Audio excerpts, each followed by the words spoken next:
À quelques semaines des matchs de barrage de qualification à la Coupe du Monde, j'ai décidé de me placer en tant qu'adjoint du sélectionneur de l'équipe nationale marocaine, aujourd'hui en l'occurrence pour cette vidéo, non pas sélectionneur, pourquoi? Parce que si j'étais sélectionneur, j'aurais fait des choix complètement différents, mais je me place en tant qu'adjoint pour être le plus réaliste possible. C'est-à-dire qu'aujourd'hui, je vais devoir prendre en compte les blessés, je vais devoir prendre en compte les indésirables entre guillemets de la sélection nationale, ce que le sélectionneur n'aime pas, de quelle façon joue-t-il, a-t-il une tactique bien prédéfinie, 4-1-4-1, 4-3-3, ou bien est-ce qu'il peut modeler selon l'adversaire, selon ses envies, etc. etc. C'est pour ça que j'estime que être adjoint, en prenant bien évidemment en compte les avis de mon sélectionneur principal, à savoir Vahid Halilovic en l'occurrence dans cette vidéo, je vais tenter de faire le meilleur 11 en tout cas, pour aborder le match contre la République démocratique du Congo. Bien entendu, c'est mes choix à moi, c'est complètement subjectif, ce n'est pas entièrement mes choix parce que ça reste un peu aussi les choix de Vahid. Je prends en compte ce qu'il aime, ce qu'il n'aime pas, qu'est-ce qu'il fait, comment il joue, comment est-ce qu'il aborde un match, etc. etc. Mais c'est mes choix, il y a des joueurs qui n'ont pas été appelés depuis un moment sous l'ère Vahid, mais que je trouve hyper intéressants pour cette double confrontation contre la République démocratique du Congo. Donc n'hésitez pas, vous, à me dire dans les commentaires avec quel 11 vous aimeriez commencer. Si ce format vous plaît, je compte le faire aussi pour l'Égypte, l'Algérie et la Tunisie, et aussi potentiellement le Sénégal, même si je me sentirais un peu comme un traître en faisant Sénégal, comment battre l'Égypte, mais on verra bien.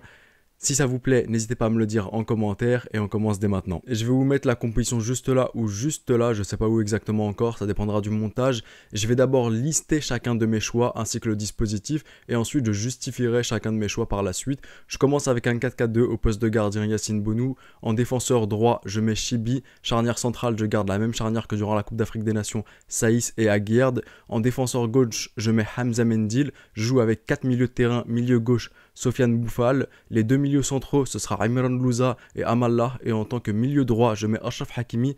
Et ensuite, je joue avec deux buteurs. Je joue donc avec Youssef Nessiri et Ryan Maye. Et maintenant, je sais qu'il y a pas mal de choix qui peuvent paraître assez confus et assez bizarres. Donc laissez-moi les justifier un par un. Déjà, pourquoi Chibi au poste de défenseur droit à la place de Hakimi? Pourquoi Hakimi au poste de milieu droit? Où est Sofiane Amrabat? Qui est Hamza Mendil? Etc. etc. Alors la première des choses, on l'a remarqué durant la Coupe d'Afrique des Nations, et la chose la plus notable, c'est le deuxième but de l'Égypte contre le Maroc. Pourquoi est-ce que Trezeguet était tout seul? Justement parce que Hakimi était devant, et il n'a pas eu l'endurance suffisante pour revenir et pouvoir mettre en difficulté Trezeguet et ne pas le laisser tirer. Pourquoi est-ce que Hakimi est toujours devant et n'a pas la force de revenir? C'est justement parce que Hakimi est défenseur droit et qu'il est toujours obligé d'apporter un soutien offensif. Pourquoi est-ce que Hakimi apporte un soutien offensif?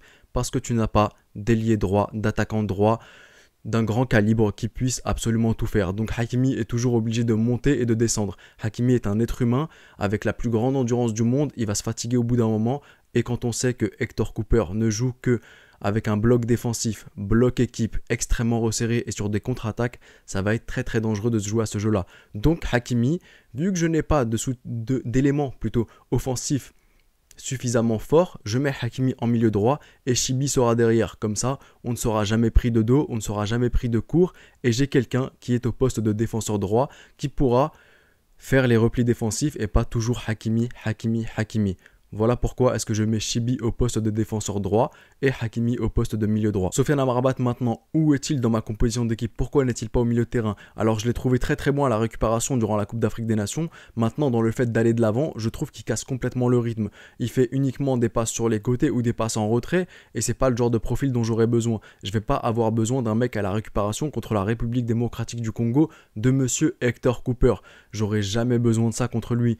C'est nous qui allons attaquer. Il va rarement venir vers nous, mis à part en contre-attaque. Ça va plutôt être les ailiers qui seront sollicités à ce moment-là. Donc c'est pour ça que je vois aucun intérêt à Sofiane Amrabat dans cette composition d'équipe pour l'idée que j'ai en tête. Ensuite, Hamza Mendil. Qui est-il Hamza Mendil déjà? C'est quelqu'un, c'est un joueur de 24 ans. Juste incroyable, extrêmement rapide, extrêmement technique, avec une très très bonne qualité de percussion. Il a énormément de minutes de jeu, il a plus de minutes de jeu qu'Adem Massina. Il joue dans le championnat turc, donc c'est un mec qui a de la condition physique et qu'on a dans les jambes, donc pas de souci à ce niveau-là. Et comme je vous l'ai dit, quelqu'un de très très rapide, de très très percutant et qui se fait pas avoir, donc qui colle parfaitement au profil africain et qui va pas se faire prendre en contre-attaque. Rien que pour ça, je vous invite à aller voir la CAN 2017. Hamza Mendil contre l'Égypte, il a dû défendre contre Salah. Certes, c'était Salah de 2017 et pas Salah aujourd'hui, mais Salah 2017, c'est le ballon d'or africain cette année-là. Ça reste un joueur extrêmement technique, extrêmement rapide, et il a su museler Salah sur son aile. Donc c'est pour ça que je prends Hamza Mendil dans la composition d'équipe. Analysons maintenant vite fait mon adversaire. Qui est-il? C'est la République démocratique du Congo de monsieur Hector Cooper. Est-ce que je connais Hector Cooper? Bien évidemment que je le connais. Je l'ai affronté à la CAN 2017, c'était le sélectionneur de l'Égypte. Monsieur Hector Cooper ne jure que par le jeu défensif, un bloc très très bas, très resserré, même pas 5 mètres d'intervalle entre sa défense et son milieu de terrain. Hector Cooper ne jouera que en contre-attaque et Monsieur Cooper ne va jamais faire de pressing haut. Il sera toujours derrière et c'est toujours moi qui va devoir aller. Il va être très solide derrière, je vais trouver très peu d'intervalle, donc ça va être très compliqué pour moi. Mais s'il lui a des forces et celle d'être très solide derrière, moi aussi le Maroc, j'ai énormément de force. Quelles sont mes forces? Les coups de pied arrêtés. Et tu auras donc beau avoir la ligne défensive la plus resserrée, jouer en bloc équipe très bas et très solide, sur coup de pied arrêté, c'est celui qui centre le mieux et qui a la meilleure détente qui va gagner. J'ai Youssef El-Nesyri, c'est vrai qu'El-Nesyri, je vais pas le voir dans le jeu, c'est vrai que je le trouve pas ouf, mais en termes de coup de pied arrêté et de détente et de jeu avec sa tête, c'est l'un des meilleurs. J'ai Romain Saïs, j'ai Aguerd. Donc à ce moment-là, j'ai de très bons éléments sur les coups de pied arrêtés. Maintenant, comment est-ce que je les provoque les coups de pied arrêtés? Avec des joueurs techniques, avec des joueurs rapides qui vont faire en sorte que le mec soit en retard sur moi et commette une faute. Sur mes ailes, j'ai Soufiane Boufal, très technique. J'ai Achraf Hakimi de l'autre côté, très rapide. Au milieu de terrain, j'ai Imran Louza et j'ai Amala, des joueurs techniques et qui savent provoquer des fautes. Amala, je vais l'utiliser pour le côté assez défensif, pour commettre les sales fautes et le sale jeu, pour éviter d'avoir des contre-attaques par exemple. J'ai aussi Hamza Mendil, comme je l'ai dit, sur le côté de Boufal, qui peut me provoquer des fautes aussi. Dès l'instant où j'ai ma faute, maintenant, j'ai plus qu'à jouer sur mon point fort, les coups de pied arrêtés. J'ai provoqué ma faute avec Sofiane Boufal, je centre, je mets ma tête, je marque mon but. C'est comme ça que je vois la meilleure façon de jouer pour le Maroc. Ryan Maé, pourquoi je l'utilise et pas Ayoub El Karbi par exemple? Parce que j'estime que Ryan Maé, je trouve qu'il a le profil qui correspond un peu plus à l'Afrique, assez physique, assez rapide et dur sur l'homme. C'est pour ça que je vais l'utiliser. Maintenant, vous allez me poser la question de tu veux des mecs techniques, tu veux des mecs assez solides. Il y en a un au milieu de terrain, tu l'as pas pris. Oui, c'est Adel Taarabt. Est-ce que je vais le prendre Adel Taarabt? Je vais le garder en tant que remplaçant pour le moment. Il fait de très bons matchs avec Benfica en ce moment. Il sort sur des belles ovations du public. Mais attention à lui quand même. Je vais le garder en tant que remplaçant et pas en tant que titulaire. Donc voilà mes armes avec lesquels je vais jouer contre Hector Cooper.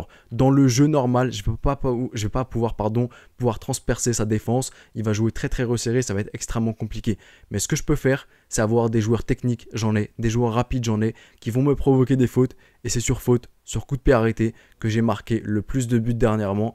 Donc je vais utiliser ça. Tout simplement. Maintenant que j'ai listé mon équipe, que j'ai listé les points forts de mon adversaire et mes points forts à moi et comment je vais devoir jouer, il y a un élément primordial que je dois prendre en compte aussi. C'est que mon match aller, je le joue au Stade des Martyrs.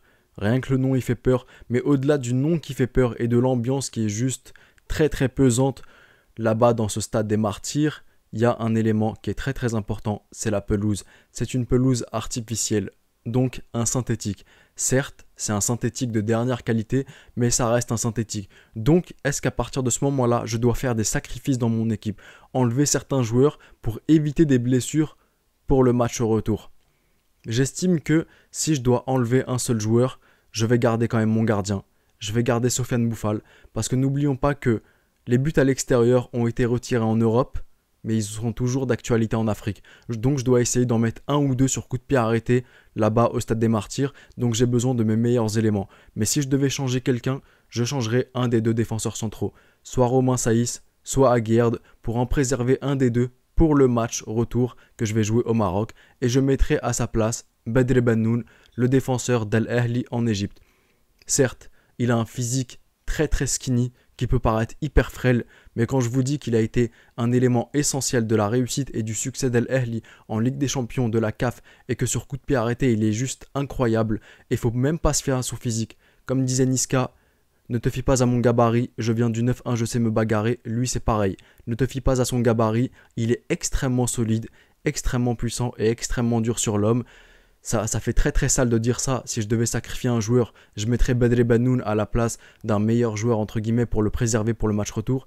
Mais bon, faut faire des sacrifices parfois et je mettrai Badr Banoun. Il a toutes les qualités sur coup de pied arrêté, on l'a vu durant la Coupe arabe, il a égalisé contre l'Algérie avec une très très belle tête, c'est un très très bon défenseur, hyper solide et hyper rapide, donc je mettrai potentiellement Badr Banoun. En conclusion, et je me répète une nouvelle fois, mon objectif avec ce 11 là et avec ces choix là, ce n'est pas de transpercer le bloc de la RDC, loin de là. Mon objectif, c'est de les faire commettre le maximum de fautes. Comment je commets des fautes? Avec des joueurs techniques, avec des joueurs rapides. Imran Louza, Hamza Mendil, Achraf Hakimi, Sofiane Boufal. Maintenant que j'ai la faute, je vais utiliser mes éléments grands. Youssef Nessir, Aguerd, Romain Saïs, Badr Banoun dans l'autre hypothèse que j'avais proposée. Et une fois que j'ai ça, je peux marquer le maximum de buts. Je peux essayer du moins de marquer le maximum de buts sur coup de pied arrêté. Voilà pourquoi j'ai choisi ce 11. Voilà pourquoi j'ai choisi ces joueurs-là. Parce que je m'adapte aussi à mon adversaire. Hector Cooper, bloc bas, très très resserré, très compliqué à transpercer. Mais je peux gagner le maximum de fautes et jouer sur mes qualités et mes forces. On arrive donc à la fin de cette vidéo. N'hésitez pas en commentaire à me donner votre 11 à vous. Est-ce que vous êtes partant pour ce 11 là? Est-ce que vous avez d'autres joueurs? Bien évidemment, on prend en compte les blessés et le fait que Vaïd ne va pas prendre Ziyech ni Mazraoui. Donc on prend en compte ces éléments là. Et n'hésitez pas vous maintenant à me faire votre 11, à me dire si vous êtes d'accord ou non avec mon choix de joueur et mon choix de tactique. Je me ferai un plaisir de vous lire. On se retrouve la semaine prochaine pour un 11 avec une autre équipe, je ne sais pas encore laquelle, mais on verra tout ça la semaine prochaine. C'était le petit pharaon, si la vidéo vous a plu, n'hésitez pas à mettre un petit like, à vous abonner si ce n'est pas fait. Prenez soin de vous et de vos proches et je vous dis... Arrivederci.